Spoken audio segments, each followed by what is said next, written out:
Salutations, I am Gwen, the ghostess, the mostess, and as your hostess, I bring you History of the Necronomicon by H.P. Lovecraft.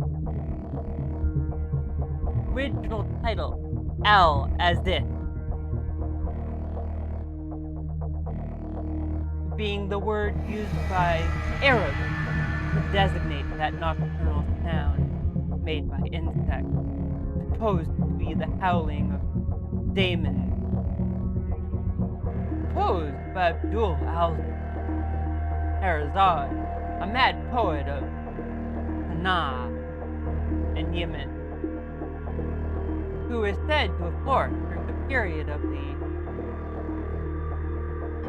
Umayyad Caliph, circa 700 AD.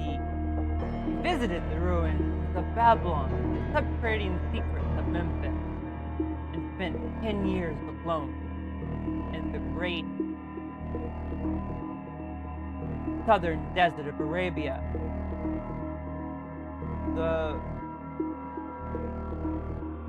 I'm not good with mortal words.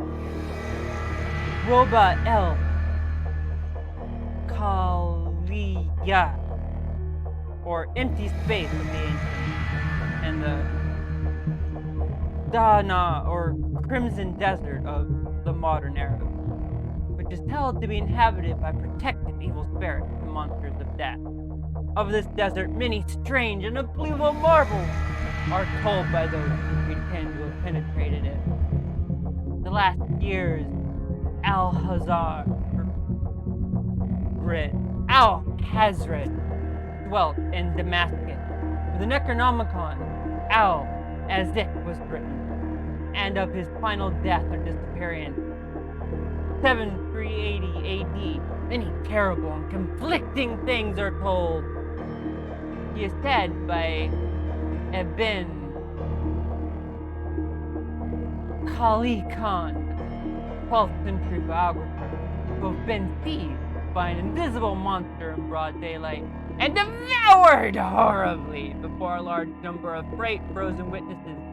Of his madness, many things are told. He claimed to have seen fabulous Irem, or city of pillars, and to have found beneath the ruins of a certain nameless desert town the shocking annals and secrets of a race older than mankind, who was only an indifferent mausoleum worshipping unknown ancient entity whom he called Yog Shok and Cthulhu.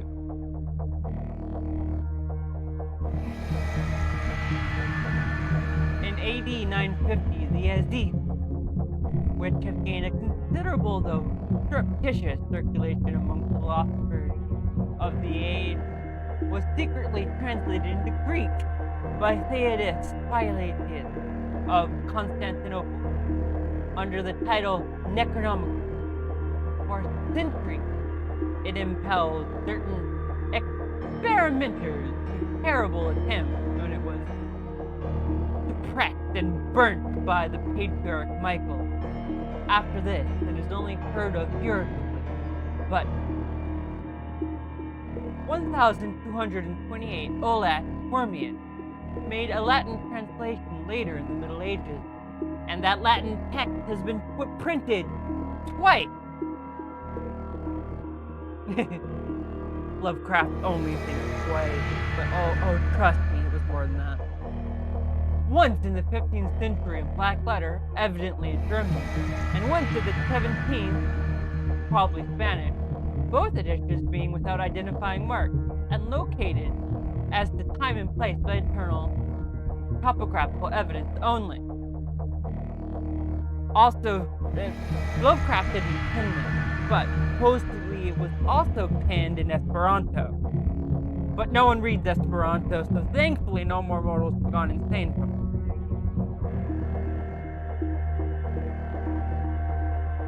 I mean, Esperanto is truly an eldritch language.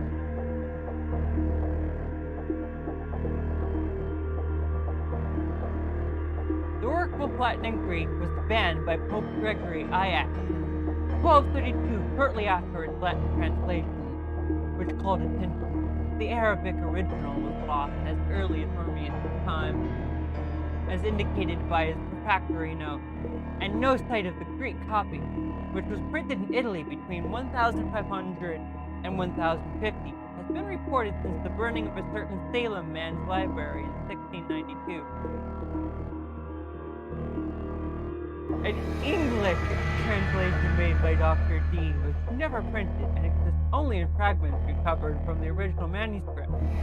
Of the Latin text now exists one in the 15th century, known to be in the British Museum under lock and key, while another, 17th century, in the Bibliothèque Nationale at Paris. A 17th century edition in the Widener Library at Harvard, and the Library of Masonic University at Arkham. Also, in the Library of the University of Buenos Aires. Numerous other copies probably exist in secret, and a 15th century one is presently rumored to form part of the collection of a celebrated American millionaire. A still vaguer rumor credits the preservation of a 16th century Greek text in the Salem family of Pickman. But if it was so preserved, it vanished with the artist R.U. Pickman, who disappeared early in 1926. The book is rigidly suppressed by the authorities of most countries, and by all branches of organized eclecticism. Reading leads to terrible consequences. Well, terrible consequences for this plane of existence, but I don't really care too much about that. But you know, Lovecraft tried to warn people. It was rumors of this book, of which relatively few of the general public know, that Robert W. Chambers is said to have arrived at the idea of his early novel, The King in Yellow. And that's the end of everything Lovecraft had to say, but again, I will interrupt the comment. Y'all should go and find yourselves a copy. Well, maybe not y'all, but because I like y'all, but you know, some people. And you know, maybe you'll get a positive transformation into an eldritch creature. Why would you want to keep a mortal body if you could have a body of an eldritch creature? And if you read the right passage, maybe you can keep your sanity intact. You know, just run it by me before you read a specific passage of the Necronomicon. I will totally try to help you pick the correct passages. I mean, you're all the lovely, comfy souls that support me in my endeavors to stream my consciousness out into the mortal realms of Earth. So, you know, if you happen to run by a path, just run it past me first before you go reading too much of it yourselves, and I'll let you know if it's a good or bad passage.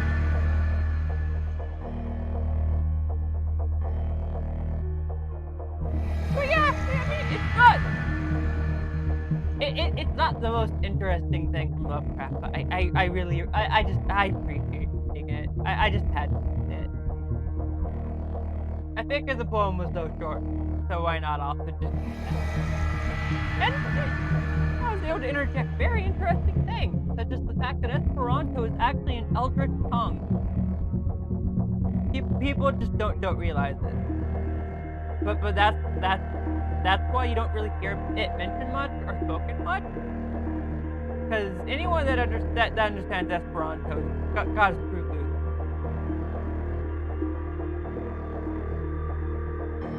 But yes, there is a Necronomicon copy in Esperanto. I'm not telling you where. I mean, I get in trouble. I would get in a lot of trouble if I told you where that copy was, and I don't want to get in trouble with the other spectrals and monsters. So I can't tell you where it is.